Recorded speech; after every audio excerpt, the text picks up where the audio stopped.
tous, bonjour à toutes. Aujourd'hui, je vous présente mon sketchbook réalisé au mois de novembre.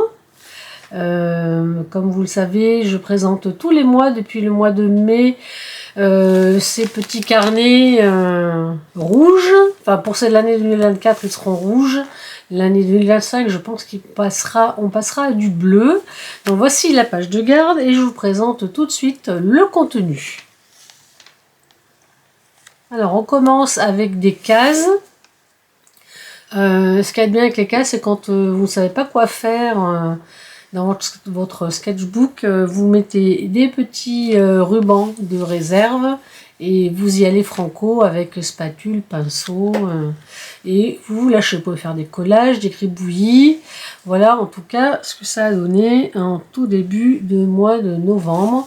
Je ne sais pas si on voit bien, mais là on a du cuivré. Voilà, ouais, ça brille un petit peu. Ensuite, ici, je me suis essayée à une peinture nature morte, mais vraiment de tête.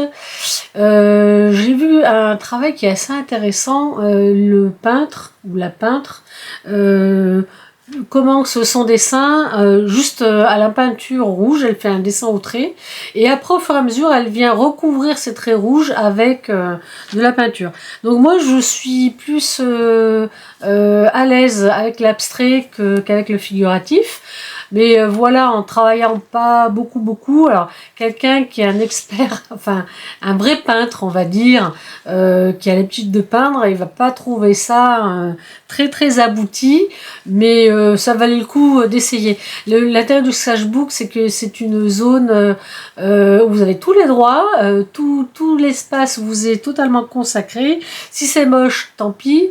Et puis c'est un endroit d'expérimentation. Voilà. Donc aujourd'hui, je vous montre cette chose, j'adore. C'est dire, comme je la considère bien, ce bouquet figuratif dans son pot. Voilà. Ça, ce sera le seul et unique portrait du mois. J'avais envie de lâcher un peu les portraits un peu lisses. Donc j'ai choisi un modèle sur Pinterest qui fait une superbe grimace. Le travail c'est surtout, alors je décalque évidemment le personnage pour avoir les bonnes proportions et je travaille surtout les ombres, l'ombrage. Voilà, c'est un exercice d'ombrage. Par exemple la mâchoire ici, il y a un côté beaucoup plus clair qui va définir où est le cou. Là la joue creusée, ici les expressions de rides, voilà, où on creuse, c'est peut-être excessif, mais avec la joue ici qui plisse. Voilà. C'est la première fois que je fais un personnage grimaçant et j'ai trouvé ça, surtout la bouche ouverte à ce point-là, je trouve ça intéressant. J'ai refait des crayonnages comme le mois passé, enfin des crayonnages non, des petits végétaux à l'encre de Chine et sincèrement je préfère quand ça reste neutre. Là j'ai voulu le colorer au feutre et je trouve ça assez moche, mais bon, comme je vous ai dit tout à l'heure, c'est de l'expérimentation. Donc ça c'est fait, je ferai plus, je ferai encore des exercices, il n'y a pas de souci. Ici c'est un travail sur la couleur du mois que je vous montrerai dans l'autre carnet. Franchement j'aurais dû le faire dans l'autre carnet. Vous comprendrez pourquoi quand je vous montrerai le carnet blanc des couleurs. La particularité de ces cases, c'est qu'ici on dirait un élément, comme ici d'ailleurs, mais je pense que c'est plus frappant ici. On dirait un élément qui a été dessiné sur papier, découpé et collé. Or, ce n'est pas le cas, puisque j'ai juste, avant de mettre qu'on appelle ça l'encre de Chine, j'ai d'abord peint l'emplacement de mon élément avec cette peinture liquide de chez Liquitex qui est là, voilà, et dont vous pouvez doser justement la transparence. Moi j'ai mis une buse en plus au bout, voilà. Ici, un abstrait, toujours dans la couleur du mois, avec sa couleur complémentaire. Alors ça, c'est bien le seul qui soit pas terminé ce mois-ci. J'ai un souci avec l'aquarelle, en fait, c'est que j'arrive pas à m'exprimer comme je le souhaiterais, surtout sur des choses très figuratives. Donc c'est d'après photo, hein, toujours sur Pinterest. Je voulais le finir. J'ai fait un fond très doux qui, je sais pas si on le voit, un petit peu à la caméra. Et je voulais le finir au crayon de couleur et j'ai pas trouvé le temps avec un texte pour l'accompagner. Donc je vous le montrerai certainement le mois prochain.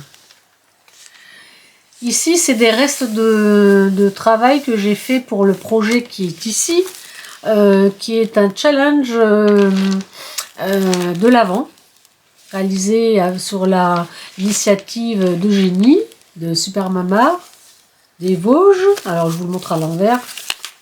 Évidemment, il faut que je l'ouvre. Ah, je me suis régalée à confectionner ce cahier accordéon. Voilà. Donc, j'ai fait...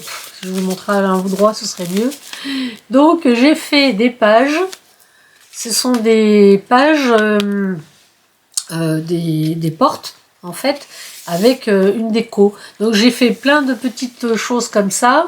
Et comme j'en avais beaucoup de ratés, ou en tout cas des très baveux, j'ai fait un essai sur papier craft marron et ça me plaisait pas du tout. Ça, c'est un pochoir, hein, les arbres. Et donc, du coup, je suis venue coller...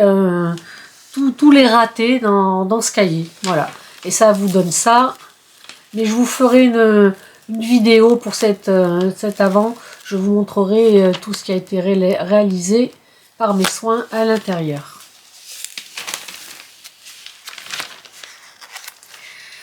Alors ça, c'est la fameuse aquarelle Kurotake qui m'a plu. Surtout ici, c'est les dégoulinures créées dans Lumine. Et puis, j'ai pas eu envie de faire autre chose. Je garde ces deux pages intactes parce qu'il y a vraiment des zones de mélange. Ce sont des couleurs que je ne mélange pas nécessairement. Alors, j'arrête pas de dire que je suis une grosse feignasse, mais en fait, c'est pas le terme approprié. C'est pas que je sois une feignasse, c'est que il faut que tout aille très vite chez moi. Les mélanges, finalement, c'est pas mon truc, alors qu'en fait, c'est très intéressant à faire. Ça apprend beaucoup. Donc, si je peux laisser les dégoulinures aller faire mes mélanges de manière aléatoire, c'est d'autant mieux parce que j'aurais jamais l'idée de mettre ce violet rose dans ce gris beige. Alors que ça va peu me servir d'étalonnage pour d'autres peintures. Là, je reviens un peu à mes amours du mois de mai, quand j'ai commencé ce carnet. Et puis surtout, j'avais envie de refaire de la calligraphie, en tout cas de l'écriture. Et c'est parti là-dessus. Ça a été fait très rapidement. Donc ici, il y a de l'acrylique, il y a du pochoir, il y a du crayon de couleur, il y a du doré aussi, comme vous pouvez le voir, on sent que Noël approche. Il y a des dégoulinures, il y a du transfert de couleurs qui pchitaient partout. Alors j'ai eu un coup de cœur ce mois-ci, je pense que je vais me le faire offrir pour Noël. Je crois que c'est la marque Daniel Smith qui fait du gesso doré pour l'acrylique et pour l'aquarelle. Mon choix allant vers le gesso doré pour l'acrylique. Et j'ai essayé en attendant de faire du gesso doré maison.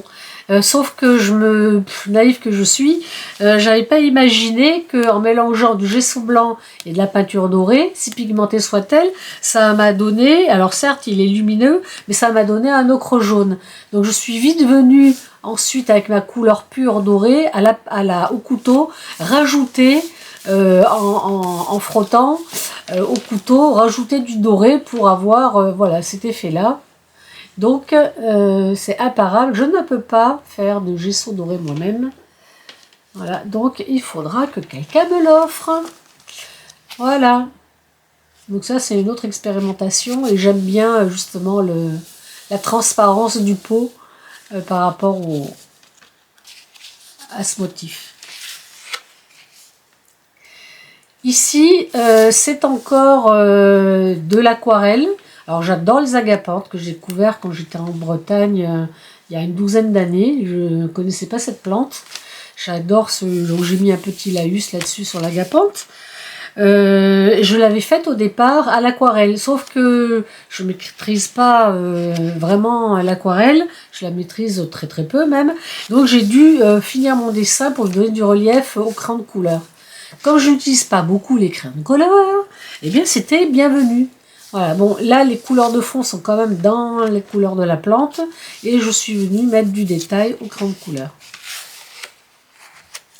Là, on vient petit à petit vraiment dans l'expression de l'art journal, avec de l'ajout de matière. Donc ici, ça m'a obligé à ranger toute une boîte qui était complètement en sens dessus-dessous pour retrouver les dentelles que je voulais, que je savais que j'avais, mais j'arrivais pas à mettre la main dessus. Et ici, toujours pareil, pour avoir, on dirait vraiment un papier qui est surajouté dans les pétales, et en fait je travaille avec toujours cette couleur. Alors je ne suis pas sponsorisée par les marques que je vous présente, et j'ai mis une petite phrase de Mère Teresa que j'aime beaucoup: nous ne saurons jamais tout le bien qu'un sourire est capable de faire. Ici, le constat, c'est ne pas se prendre au sérieux, n'est-ce pas? C'est pas du tout ce que je voulais que ça donne. Et puis c'est parti en yuki. Alors je dis yuki pour pas dire de gros mots, hein, parce que sinon je vais me faire taper sur les doigts. Donc les cases étaient bien parties, et puis à un moment, c'est parti complètement sur autre chose. Ça, de mon humeur du jour, je sais pas. On sait jamais, en fait, quand on travaille, quelle direction ça va prendre. C'est tout l'intérêt du sketchbook. Et là, alors autant là, ça part en yuki, autant là, ça devient beaucoup plus sérieux, beaucoup plus posé. Alors, quand même, là, on voit un produit qui est fini, que je trouve, moi, assez joli. Hein, je dis ce que je pense, hein, je le trouve assez abouti. Mais ce qu'il faut savoir, c'est que j'ai mis plusieurs jours à le faire. Parce que c'est fini hein, de travailler une journée dans chaque page. Maintenant, quand j'ai une page, genre par exemple sur décembre, voilà, sur décembre, j'ai créé un fond, là j'en ai un autre, et je reviendrai dessus quand j'en aurai envie. Le but du jeu, c'est en fait de finir ces pages-là pour vous les présenter le mois suivant. Donc ici, il y a eu d'abord le fond peint, après j'ai mis des pochoirs, le personnage qui m'a beaucoup plu, que j'ai repeint. Le mot transmutation s'est imposé à moi, donc du coup j'ai mis des petites couleurs dorées. Alors on ne sait pas si ça arrive ou si ça descend dans sa main ou si c'est matérialisé. Là je laisse marcher votre propre imagination. J'ai écrit le mot transmutation en décalquant la police de caractère, et j'ai fait l'erreur, en fait, là on ne le voit pas, mais j'ai fait l'erreur de le mettre sur qu'on appelle ça, un calque. En le collant, ça m'a creusé le papier, donc maintenant je fais ça sur papier de soie, ça sera mieux. Et puis à la fin, je vais dessiner un cœur, et puis après je suis venue, au bout de 3-4 jours, coller des fils, et finalement j'ai repeint un cœur que j'ai découpé et recollé pour donner un peu comment dire, de volume. Voilà. Donc ça demande, en tout et pour tout, 4-5 jours de travail, donc je suis revenue dessus régulièrement. Lui par contre, alors là par contre, il y a de l'encre de Chine que j'ai épongée avec des splits d'encre de Chine pure, et aussi un fond en aquarelle japonaise. Et j'adore l'aquarelle japonaise pour faire des fonds. Mais alors pour peindre des motifs avec, là j'ai énormément de mal pour l'instant, parce que je suis complètement dans je pense, un peu trop imprégnée de l'utilisation de l'acrylique. Je perds mes mots aujourd'hui, c'est fou, mais bon. Donc un pochoir, une petite phrase. Et c'est le tour est joué. Là, j'en ai eu pour 2 heures. Voilà. Vous voyez, des fois, ça prend beaucoup plus de temps. Alors, j'aurais pu faire d'autres choses, mais non, ça m'a parlé comme ça. Voilà autre chose. Alors ici, il y a beaucoup de collages. Et en fait, je me suis fait la réflexion suivante, là, avec une étoile ici. Autant ce que je vous ai montré le mois dernier, j'étais pas contente de moi parce que j'avais fait énormément de collages et j'avais quasiment tout recouvert. Et ça me convenait pas, enfin je pensais que ça me convenait pas. Et en fait, apparemment, c'est ma façon de fonctionner. Je colle, oui, mais j'aime bien recouvrir aussi. Ça me fait penser à ces artistes qui crayonnent beaucoup leur fond de toile et mettent beaucoup de noir et vont remettre par-dessus des couches et superposer des couches les unes sur les autres. Et du coup, on n'a plus du tout la toute première couche, la couche primaire en fait, qui transparaît dans la toile. Mais elle est là. Elle est là, mais elle n'est plus visible. Et ça me fait un peu cet effet-là. Alors, il y a quand même quelques détails. Ici, j'ai fait un rond exprès. Là, j'ai un arc de cercle, une étoile qu'on devine à peine. Mais finalement, avec des traces de papier, je pense que je vais aller petit à petit vers plus de matière et qu'on appelle ça, de volume. On va voir, hein. Ici, j'ai beaucoup aimé, ça c'est quelque chose que je referai volontiers sur toile. Alors imaginez ça sur toile, pour moi, ce serait pas terminé. Il y a encore, alors je dirais pas beaucoup, mais il y a encore du travail à faire là-dessus. Sauf que dans un sketchbook, finalement, on peut le laisser comme ça. Le but du jeu, c'est déjà de laisser une trace d'une idée de travail. Voilà, c'est ce qui me plaît en fait dans le sketchbook. Alors, moi qui suis Speedy Gonzalez de la réalisation de certaines pages, là je me suis pas enquiquinée, j'ai décalqué des vieux dessins de lotus, là des ombres chinoises de végétation, j'ai collé après avoir fait un fond avec évidemment de la dorure, hein, on la voit un petit peu, elle transparaît un peu, une brume et des splits de rose, ça me manquait un peu ce rose fluo. Ben voilà, c'est fait, je l'ai remis. Voilà. Là, c'est des dessins peints justement avec de l'encre gomme de Sennelier. Alors, ça ne se comporte pas comme l'encre de Chine. J'ai été un peu déçue parce que si vous passez le pinceau dessus, ça vous déplace de la couleur, ça vous dilue de la couleur, contrairement à l'encre de Chine. Et puis surtout, ça colle. Donc ça s'est transféré d'une page à l'autre. Donc vous voyez, ça... Ah bah là, ça ne le fait plus, mais ça couine quand vous ouvrez... ça fait des scratchs quand vous ouvrez la page. Avec cette espèce de fil et cette espèce de rond. Là aussi, vous avez beaucoup de collages qui ont été quasiment recouverts. Et ben écoutez, j'accepte les choses comme ça. C'est comme ça que je fonctionne apparemment. Là, c'est sur une idée de Gwenaëlle dans les âmes créatives. C'est ma vision de la nature, le thème c'était s'inspirer de la nature. Voilà ma vision complètement hallucinée de la nature. Parce que pour moi, la nature c'est de l'énergie avant toute chose. Donc je traduis plutôt cette énergie avec un semblant comment dire, il y a beaucoup de dégoulinures que je vais laisser très apparentes parce que dans mon état d'esprit, ce qui est en haut est aussi en bas et inversement. Je ne sais pas si vous arrivez à me suivre dans mon délire, mais voilà ma vision de la nature. Une de mes visions. Des cases à nouveau avec du collage. J'ai fait des tests de craie grasse j'ai acquis ces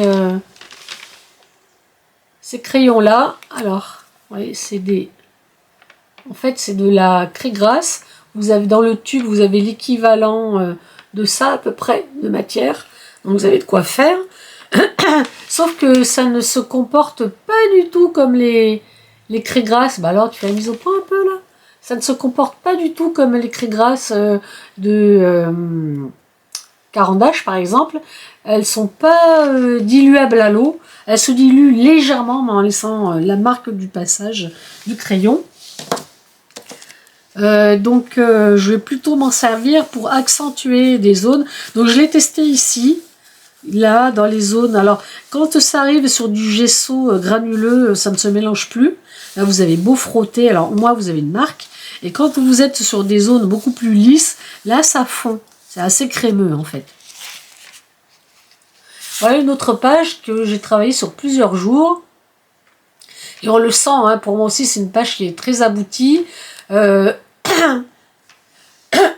Avec de la dorure, un pochoir, une petite phrase, du collage et d'écriture qui reste apparent. Là, ça raconte vraiment une histoire et c'est ce que j'aime en fait dans l'art journal, c'est qu'il y ait un fil, comment dire, un bout d'histoire, quelque chose qu'on aime regarder et rêver en fait sur la page.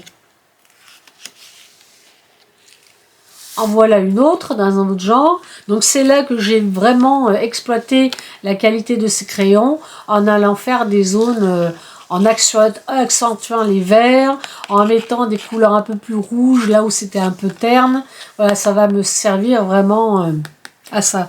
Je ne sais pas la tenue aux UV. Il faudra que je fasse un test cet été pour voir si je peux m'en servir aussi sur les toiles. Sinon, je me servirai des carandages qui ont fait leur preuve. Donc ici, collage d'une jolie dentelle avec un personnage et une petite phrase. L'écriture folle, comme j'ai décidé de la baptiser.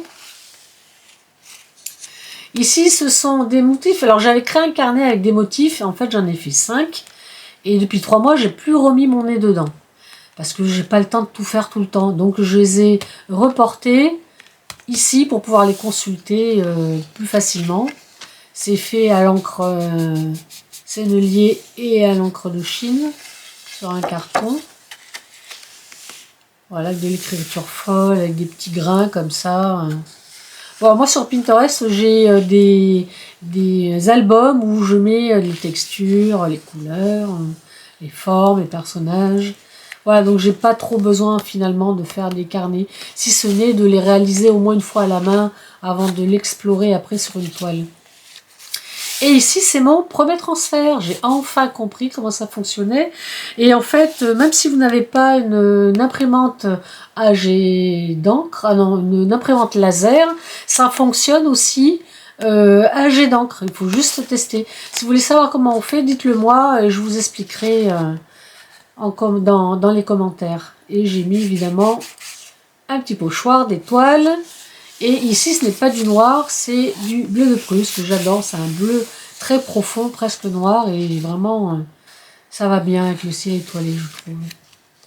Et enfin, une page que j'ai récupérée dans un carnet que j'ai viré à la poubelle.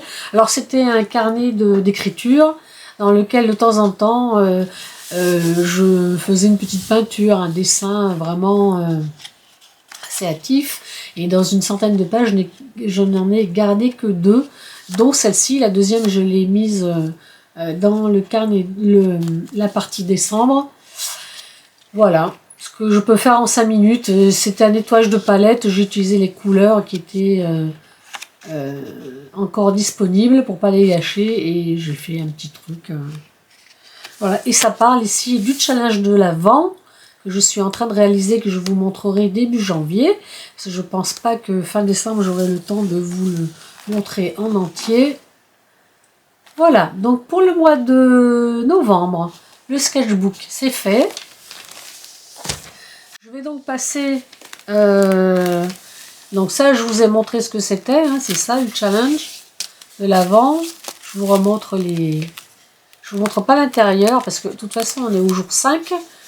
Au jour du tournage de cette vidéo. Donc le principe, c'est sur un mot-clé ou une petite phrase donnée par Eugénie, vous peignez quelque chose à l'intérieur.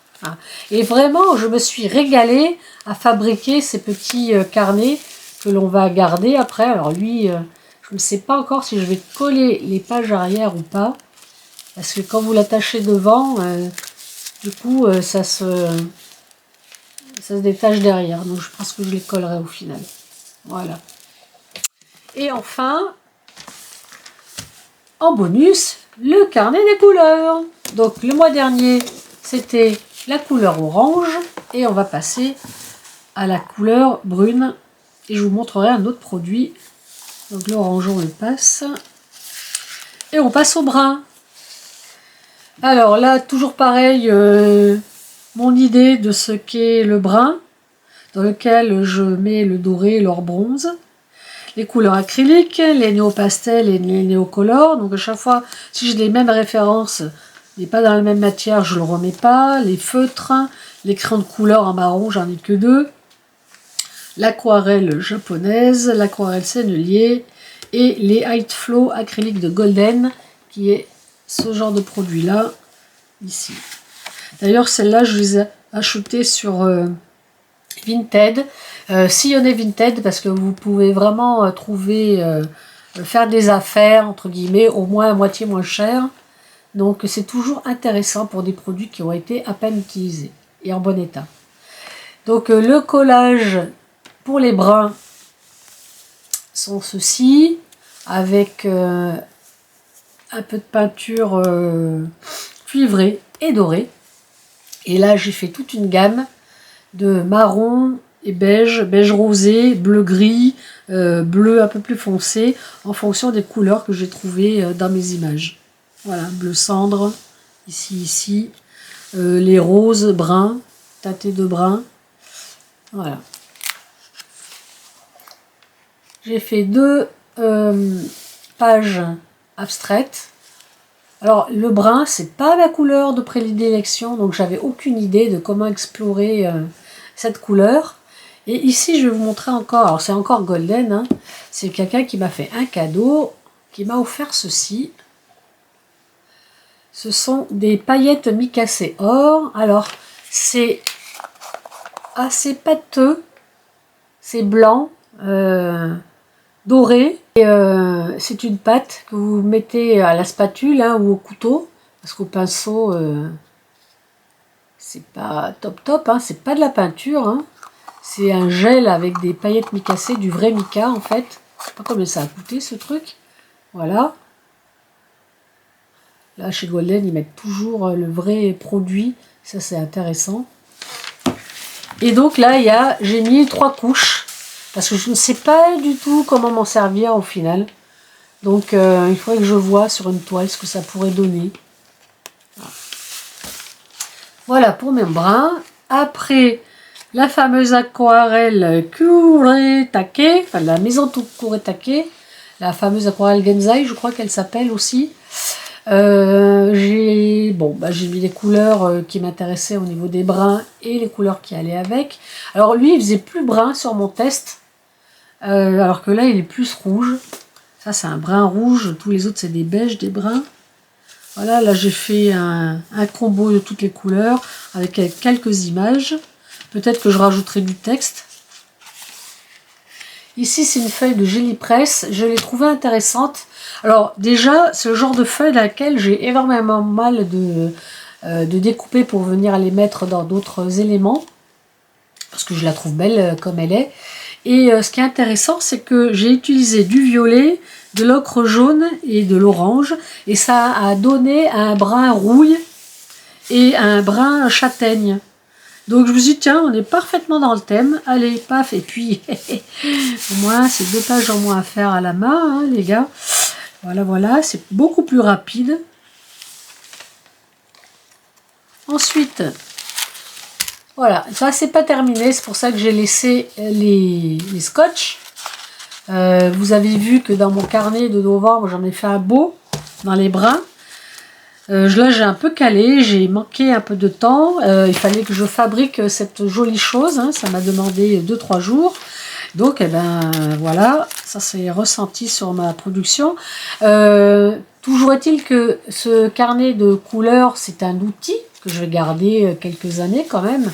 Donc c'est pas préjudiciable. En fait, là il n'y a pas de challenge hein, de réussir absolument toutes les pages, de toutes les faire.